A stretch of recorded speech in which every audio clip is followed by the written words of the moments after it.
સીધા સાદા લાગે છે એનું નામ સાંભળી ભલભલા ભાગે છે. એ માજી સંભળાણું કરાઈ છે, બળાઈ છે ને હમણાઈ છે. બોલ ગગા, પેલા ઈ કે બહુ રૂપી વાળા પોલીસ છો કે ઓરિજિનલ પોલીસ છો? એ માજી ઓરિજિનલ પોલીસ છું. લાગતું તો નથી. હું કીધું બહુ રૂપી જેવું લાગતું તો નથી. આ તો ઠીક. આજકાલ પોલીસ બહુ રૂપી જેવા લાગે છે ને બહુ રૂપી ઓરિજિનલ જેવા લાગે છે. હું કીધું મેં કાંઈ નથી લીધું બાપા. અરે લીધું નહીં કીધું. શું કીધું? મેં કાંઈ નથી લીધું કે નથી દીધું. લીધું દીધું નહીં. શું કીધું? ઓય એમ સીધે સીધું કેને કે હું કીધું. કોણે હું કીધું? કાંઈ નહીં માજી, ભૂલ થઈ ગઈ. જાઓ, તમને પૂછ્યું. કોની ભૂલ થઈ ગઈ? જાઓ એને પકડો. એ માજી અહીં ચોરને જાતા જોયો છે? ગોરનો ગગા, તારે હું કામ છે? એ ગોર નહીં, ચોર ચોર. તે પોલીસ વાળાએ ઢોર પકડવાનું ક્યારથી ચાલુ કર્યું હે? એ ઢોર નહીં, ચોર. ચોરને જોયો છે? કઈ ધીમે બોલ ને ગગા. હું કઈ બેરી છું? ચોરનું પૂછે છે? હા, ચોર છે ચોરને જાતા. આ જો પેલું ઝાડ દેખાય છે તને? હા, ઈ પેલું નહીં, બીજું નહીં, ત્રીજું નહીં ને ચોથા ઝાડની સામે 4 શેરી છે. એટલે ક્યાં ગયો છે?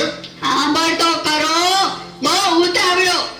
ઈ 4 શેરીમાં પહેલી નહીં, બીજી નહીં, ત્રીજી નહીં ને ચોથી શેરીમાં 4 થાંભલા છે.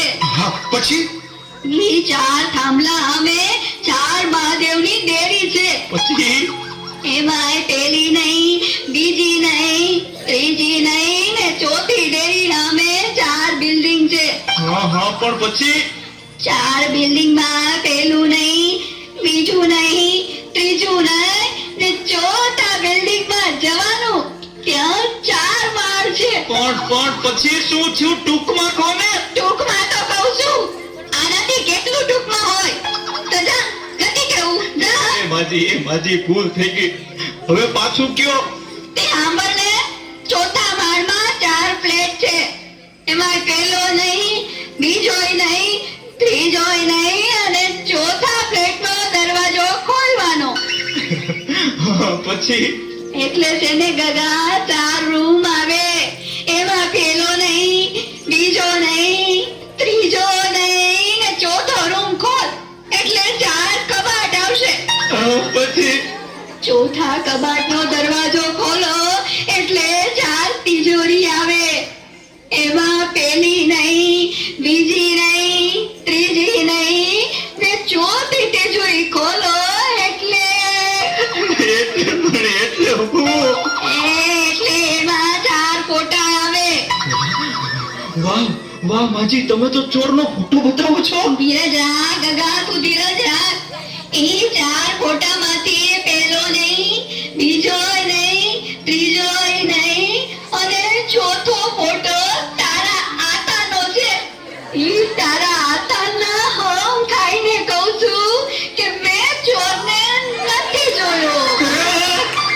આ ઇન્સ્પેક્ટર પીએન લાગે છે. ઈ ઉતાસે કે જાગે છે? મારે ટોડલે બેઠો રે મોર ક્યાં બોલે. મારે ટોડલે બેઠો.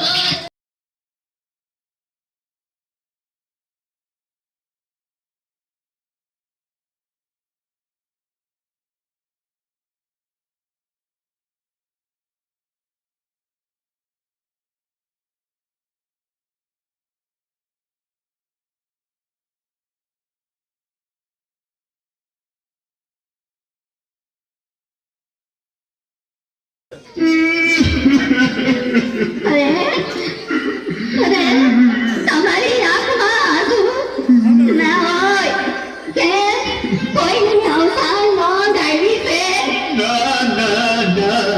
તો ભારતને હારી ગયું. ધરતીકંપ થયો.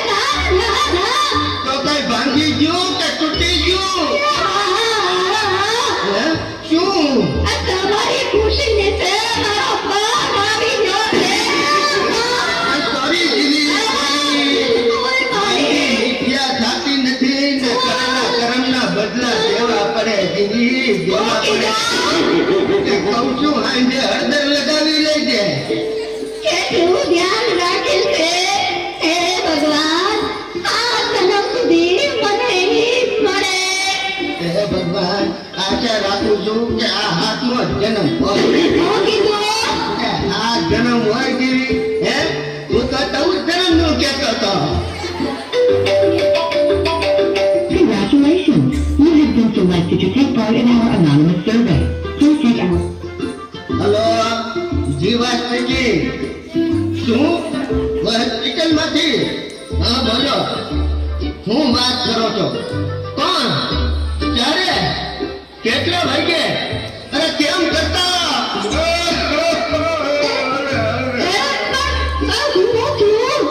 બા ગુજરી ગયા જીવી બા ગુજરી ગયા એમાં રોવાનું ન હોય હવે એની ઉંમર કેવડી ને વાત કેવડી બાએ તો સભી ફટકારી દીધી હતી હવે યમરાજનો વાંક નથી હવે તો બોલાવે ને હવે તો જીવતા જગતનું કરવું જોઈતું હતું હવે તો હસવું જોઈ વિદાય બેસતી જોઈ એ મારા બા નથી ગુજરી ગયા અહીં તારા બા ગુજરી ગયા છે ઓય મારી રહે હવે બિચારા હે ભગવાન હજી તો નાની અમથી ઉંમર હતી જોયું આવું જ થતું હોય માણસને પોતાનું દુઃખ મોટું લાગે અને બીજાનું દુઃખ તો દેખાતું નથી કુટુંબની દરેક વ્યક્તિ એકબીજાના સુખે સુખી અને દુઃખે દુઃખી થાય ને તો કુટુંબ ધરતી પરનું સ્વર્ગ બની જાય સ્વર્ગ